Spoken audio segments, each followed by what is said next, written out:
All right, good morning, everybody. It's your boy Akeem from Pro Football Exclusive, here to continue with my grades for the 2014 NFL Draft. For today's blog, here to talk about the NFC East division. Now, I'm going to start things off with the Dallas Cowboys. They had a pretty good draft overall, but had a little bit of a question mark with the first selection at pick number 16 of the first round. They went with Zach Martin out of Notre Dame. I really think they should have went with a defensive player, either a safety, a cornerback, or a defensive end. One particular player I thought they should have tried to pick up was Calvin Pryor from the Louisville Cardinals. He's now a New York Jet. But they decided to go offense, and I think their defense needed more help, more than their offensive side, but they did add more protection for Tony Romo. They even thought about considering picking up Johnny Manziel, heavily considered picking up Johnny Manziel out of Texas A&M to place over Tony Romo. But Tony Romo did pass for just under 4,000 yards and 31 touchdown passes. I don't think Dallas should have went with the quarterback with this selection, or even a quarterback at all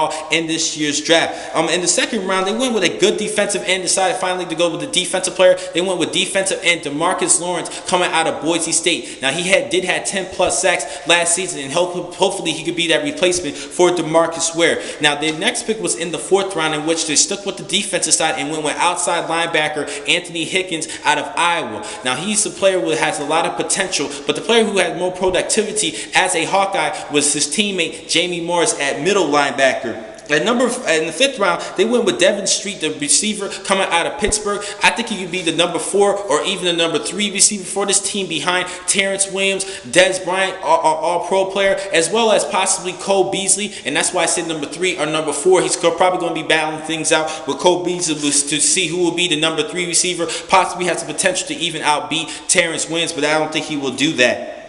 Now, the next picks was in the 7th round. They picked up 5 selections in the 7th round, and I think that one of these particular players can be a gem. Starting with their first player, their first pick, Ben Gardner out of Stanford. Now, he did have a down year compared to 2012. That's a little bit of a concern for me. Will Smith out of Texas Tech. He's a decent defender. Now, they did go with a safety in Ahmad Dixon coming out of Baylor. Now, he reminds me a lot of Barry Church, who did lead the team with 135 tackles, but he's just like a tackling machine, not too much of a cover type safety that you want in a center fielder type of safety. And that's the concern for me. And Ahmad Dixon. And sticking with the 7th round, Ken Bishop out of Northern Illinois. Now, for the past seasons, his career, he had 125 tackles, 16.5 tackles for loss, and 3.5 sacks at the defensive tackle position. I think he can make his way to become a starter to combine with Henry Melton, who they just signed during this offseason. And with their final pick, they went with Terrence Mitchell, the cornerback out of Oregon. Now, out of all 5 of those particular players, I think that Ken Bishop out of Northern Illinois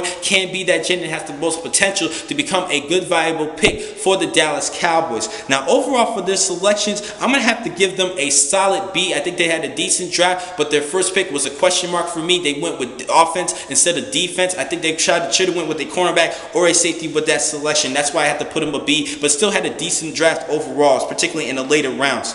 Next team, the New York Giants. They had a better grade, in my opinion, starting with their first pick, Odell Beckham out of LSU. I think he can become the number 2 receiver, possibly number 1 in front of Victor Cruz. But Victor Cruz is Eli Manning's favorite target. But I think he will be easily number 2 with new teammates Reuben Jones and Jarrell Jernigan. Decent players, but I don't think they have potential to become number 2 receivers for Eli Manning. In the second round, they went with Winston Richburg out of Colorado, a good offensive lineman at the center position to help out protect Eli Manning and have a good signal caller within the interior lineman and offense. And I think that was a good pick. In the third round, I think this was a pretty much of a steal. A player out of Syracuse, a defensive tackle, and Jay Bromley, who had 42 tackles, 14.5 tackles for loss, and 10.5 sacks last season. Great year as an Orangeman. I think he would definitely help upgrade that defensive line, put more depth in the chart at the defensive tackle position.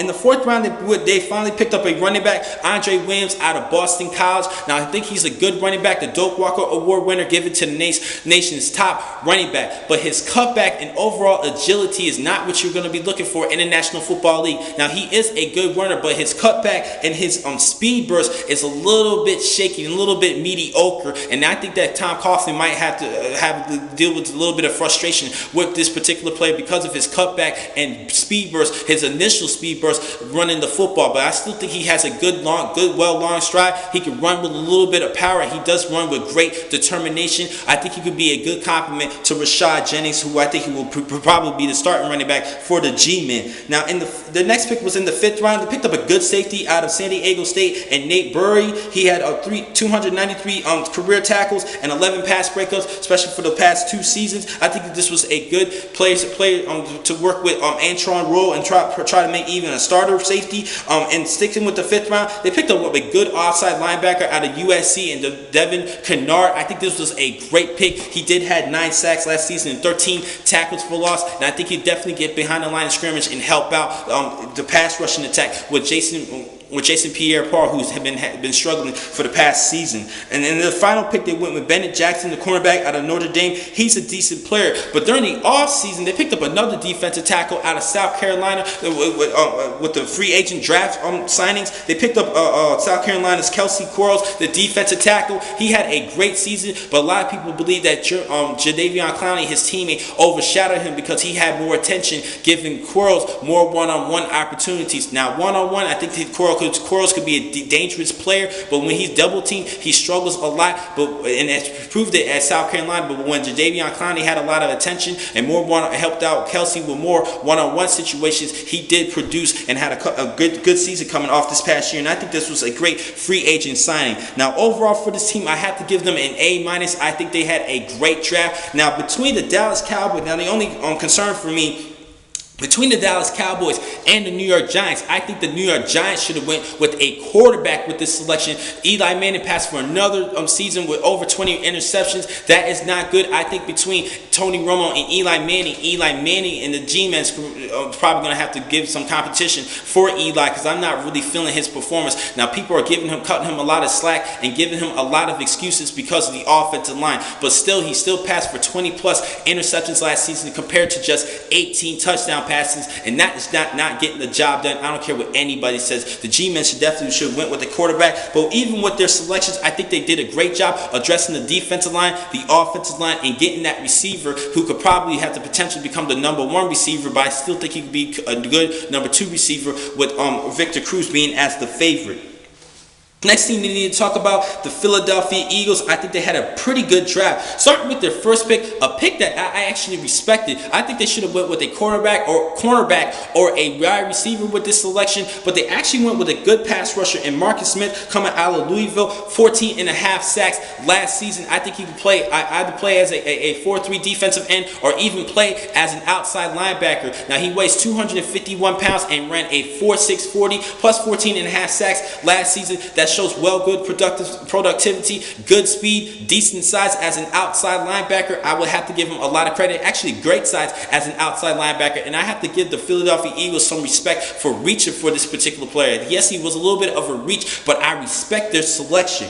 In the second round, they went with a good receiver out of Vanderbilt, Jordan Matthews. I think it was a great pickup. And in the next pick, in the third round, they picked up Josh Huff out of Oregon. He could be used more as a slot man. And I think this young receiving core can work together with Riley Cooper and Jeremy Maclin, and along with Jordan Matthews with Josh Huff. I think this has become a decent wide receiving core overall for quarterback Nick Foles.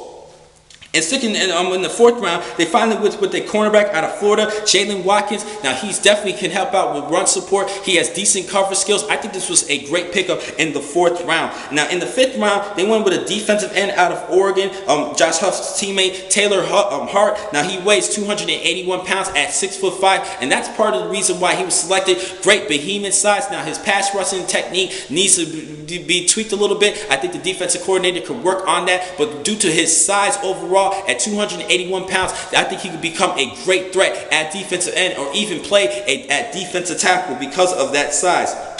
In the fifth round, sticking in the fifth round, they went with Ed Reynolds, the safety out of Stanford. Now, I think he's a great center fielder. He could definitely intercept some balls, cause some turnovers, and even give you some positive return yardage and returning these interceptions. He actually led the nation 2 seasons ago. And finally, with their last pick, they went with Bo Allen out of Wisconsin. I'm not sure he's going to make the 53-man roster, but we will see. I think he could probably be used as special teams, but I do not think he will make the 53-man roster. But overall, for this grade, I would have to give them an A- as well. I respect that Marcus Smith pick, as I said before, and I did like the receivers to help out the receiving core, and I did like the Ed Reynolds and Jalen Watkins selections to help out the secondary, and hopefully that will help out the secondary coming into this season. So I have to give them an A-. I think they did a good job. Last but not least, the Washington Redskins. Now, they did not have a first-round pick due to the big RG3 trade with the St. Louis Rams, but they picked up some good players in the later rounds. Starting with the second round selection, now this was a reach. They went with Trent Murphy out of Stanford. Now, he is a great pass rusher, but the speed, come on, he runs like a 4.9, 5 flat 40. He needs to run faster than that. I know a lot of people say will probably tell me that he runs faster than that, and he did clock in better, but I still don't really feel up to par with his speed. Had he ran faster, I think he could have become a first rounder or a true second rounder, but I saw him more as a late third rounder, fourth round pick because of that speed. I think this was a little bit too much of a reach, but I still understand and respect their selection because he is a good pass rusher who could collaborate with Ryan Kerrigan as well as Brian Oracle, who had 10 sacks last season. In the third round, they picked up 2 offensive linemen to protect RG3, starting with offensive tackle Morgan Moses out of UVA, Virginia. I think it was a good pick. I think they could have picked him in the second round. And speaking of that second round selection, I suggested that they went with a cornerback and Stanley Jean Baptiste out of Nebraska. I think they should have went with him with a cornerback with this selection. But like I said, I still respect the Trent Murphy pick, even though it was a reach. Going back to the third round, they picked up another offensive lineman and guard Spencer Long out of Nebraska. He's a decent player. Hopefully these two players can start for this team and help out protecting RG3, who had a down season last year. In the fourth round, they finally with a cornerback and a good one out of Clemson, Brashard Breeland, who had 13 pass breakups and 14 interceptions last season, to go along with 70 tackles. He would definitely help out with run support. He's a player who can tackle, can cause some pass breakups, and good cover skills. And I think this could have been a little bit of a steal in the fourth round based on those statistics this past season, but this was his breakthrough year as a Clemson Tiger. In the fifth round, they went with the receiver out of Tulane, Ryan Grant, who's coming off of back-to-back 1,000-yard seasons. Now, the competition at wide receiver in Washington is going to be very competitive because they picked up Andre Roberts and Deshaun Jackson out of free agency during the offseason. And then let's not forget about their top target, Pierre Garçon, who had a great season last season. Jordan Reed, the tight end, and now you picked up another good receiver out of out of Tulane. And then during the free agency for draftees, they did sign Cody Hoffman out of BYU. So the competition at wide receiver is kind of stacked. In the sixth round, this was a steal. In the sixth round, they went with running back Lake Seastrong out of Baylor. Now, every time he touches the football, he's a home run threat and reminds me of Jamal Charles from the Kansas City Chiefs. He averaged 7 yards per carry as a Baylor Bear, even though he started off as an Oregon Duck, decided to transfer at Baylor, and he had 2 back-to-back 1,000-yard seasons and 7 yards per carry. I think as far as fantasy football, I think that Alfred Morris should keep his heads up and be on the lookout because he could be into a little bit of trouble. He's probably going to end up splitting carries with Lake Seastrong. I think this was a great pickup.